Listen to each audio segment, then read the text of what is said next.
What's up, guys? Tom here with Xtreme Air Vents. Here we are again. Got a new vent to show to you. It's going to be pretty sweet. It's going to be a super easy installation, and I'm really excited about it. Let's check it out. Okay, how many of you have this going on? Yep. Your only option has been to replace this entire piece. Now, we have a vent that's going to fit over that. And we're gonna do the installation right now. So, really excited about it. Super easy installation. This piece does not even need to be removed. Of course, you can remove it if you want, but you don't need to remove it. So you can leave it right on the sled just as it is. We'll be drilling some holes, putting some rivets in. That's it. All right, let's do it. All right, so this question gets asked more than I ever want to even talk about. Leave the pre-filter or don't leave the pre-filter. Even if you have a brand new vent and it's not torn and you just want to put the new vent on, cut the freaking pre-filter out. Now, the reason why that is because if any snow or moisture gets between the two layers, this material, if you look really close, has pre-filter in there. You don't need it.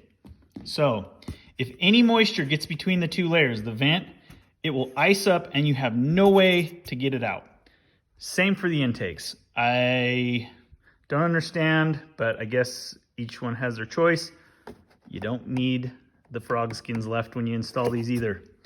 But I digress. Anyway, so we're gonna be cutting this out, drilling the holes, pulling the rivets. We're done. Let's do it.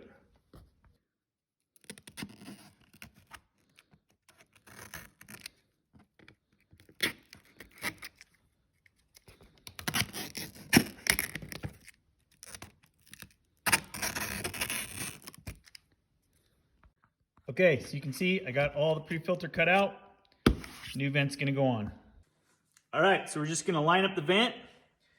The one thing you wanna be careful of, you got a 3/16 drill bit, just don't plunge too deep. If you're installing it on the sled like this, if you're taking this off, obviously it doesn't matter. But you just wanna be careful not to push in too deep. So we're just gonna line this up.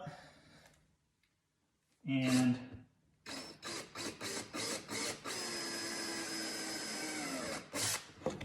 that is a really dull bit right there.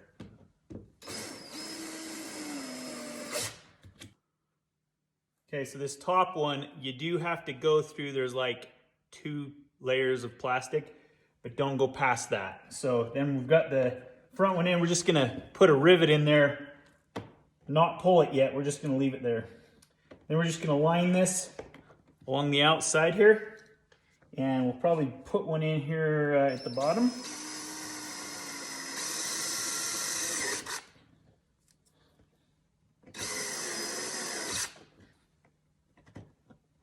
And that's just gonna hold everything in place, and we'll drill the rest of them.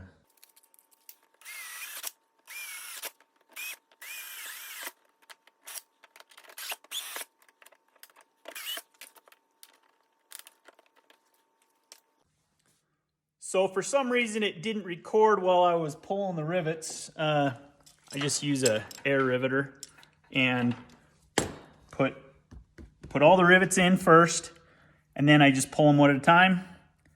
Super easy. So that's all there is to it, guys. It's probably a 15-minute total installation, and you're back to riding. I'll show you what it looks like on the inside. You won't be able to see any of the rivets. Okay, so looking at this from the inside, none of the rivets are coming through. So they're just going through the vent, this vent, and the panel a little bit behind there. Now these are strategically located so that they don't interfere with the screws on the back, and they're in the locations where there's material to rivet through on the stock vent. So anyway, there you go. Pretty sweet setup. I really like how it turned out. Anyway, thanks for watching, guys. Like and subscribe, and visit us at www.xtremeairvents.com, and more sweet stuff coming. So follow along.